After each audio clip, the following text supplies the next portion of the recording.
Welcome back, everyone. Today we're going to talk about one of my favorite creepy mysteries, the Elisa Lam Mystery. On January 28, 2013, 21-year-old Canadian student Elisa Lam checked into the infamous Cecil Hotel in downtown Los Angeles. 3 days later, she vanished without a trace. Her belongings, including her wallet with ID and credit cards, cell phone, and even medication, were left behind in her room. Surveillance footage from the hotel showed her engaging in some strange behavior, including what appears to be an attempt to hide from someone in the elevator who wasn't there. Her parents did unhear from her for 3 days after she disappeared, and they filed a missing persons report. The LAPD released the footage to the public, and it was widely circulated online, garnering millions of views and giving rise to countless theories. 2 weeks later, on February 19th, 2013, Elisa's body was found in one of the Cecil Hotel's water tanks. In this video, I'll go over the timeline of events surrounding Elisa's disappearance, including the most recent updates to this case. This is the Elisa Lam Mystery. January 2013. Elisa Lam arrives at LA. After touching down at LAX airport on January, Elisa takes an Uber to the Cecil Hotel. She checks in at around 3 p.m.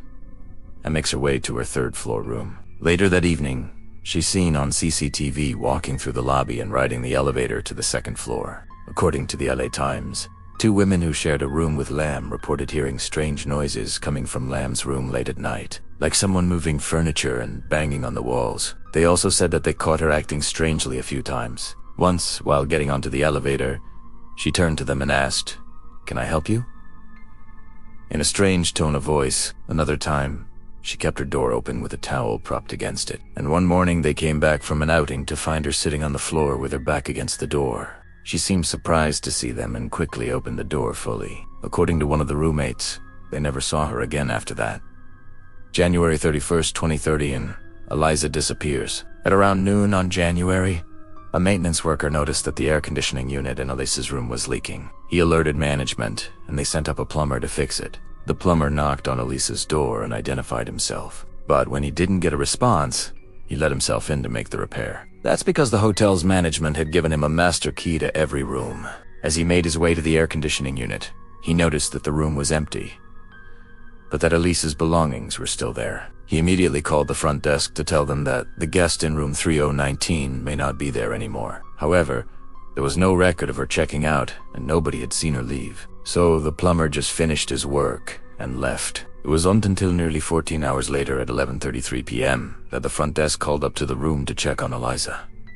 When she didn't answer, they sent a second employee to check on her welfare. Again, they knocked on the door and identified themselves, but there was no response. The employees then used the master key to let themselves in and discovered that Lam's room was empty. Her passport, laptop, cell phone, cash, credit cards, and medication were all left behind. At 11:57 p.m., the hotel manager called the LAPD to report a missing person. February 2013.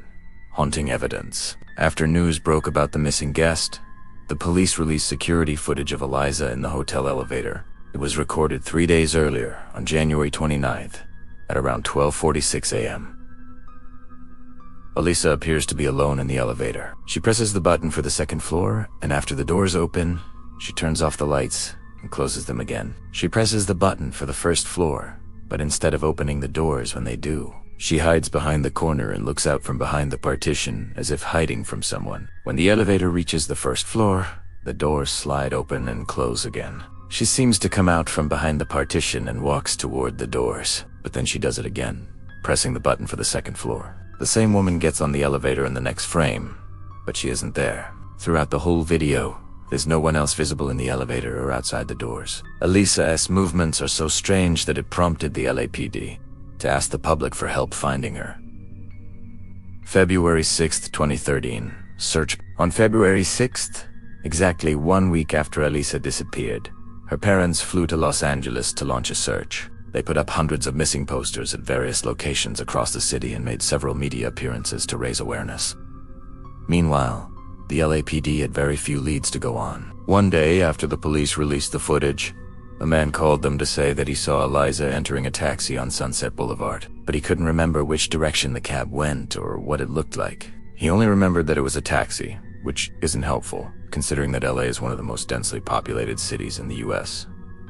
Aside from that, there were no confirmed sightings of her. Her parents grew increasingly frustrated by what they felt was a lack of urgency on the police's part. They took matters into their own hands and hired a private investigator. February 19, 2013, a shocking discovery. The Lam family was growing increasingly desperate for answers. Nearly 2 weeks had passed since Elisa disappeared, with still no sign of her or any leads from the police. Then, on February, they got a call that would change everything. It came in at around 11 a.m. from the Cecil Hotel. Management had received several complaints from guests about the water tasting funny and the water pressure being unusually low. They called the maintenance guy again to inspect the rooftop water tanks.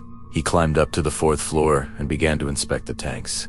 As he peered into the first tank, he noticed something floating inside. He shone his flashlight on it and realized it was a pair of women's pants. The maintenance man climbed down and called the police. Officers responded to the scene and confirmed that the pants belonged to Elisa. They searched the other 3 tanks and found her body inside one of them. It appeared that she had drowned. Next to her was a plastic bag containing her phone and some personal items. The chilling part is that the tanks were only accessible by keycard between the hours of 10 p.m. and las 6 de la mañana. Furthermore, the maintenance man told investigators that he himself had been up on the roof just 3 days earlier on February 16th, inspecting the tanks for the same reason. He had noted the low water pressure and even prepared to clean them as scheduled for the next day, but he never saw Elisa's body because the water was too dark to see through.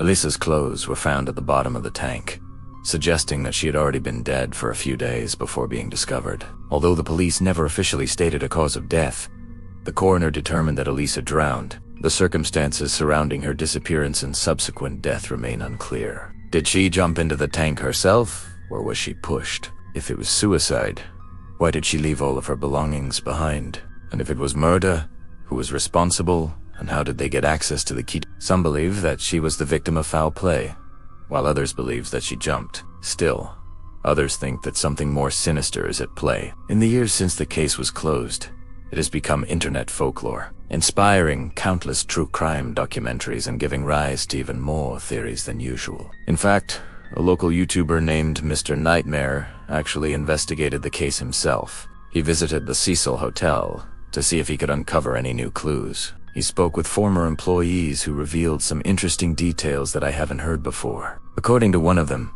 the water tanks were regularly cleaned out and filled with fresh water. This is why Elisa's body stayed underwater for so long without anyone noticing. The YouTuber also spoke to a woman who worked as a clerk at the hotel between 2008 and 2014. She claims that many people died on the premises during her employment, 13 of which occurred during her first year alone. The LAPD hasn't commented on these claims. With all the bizarre circumstances surrounding Elisa's death, it's hard to say what really happened to her. What do you guys think?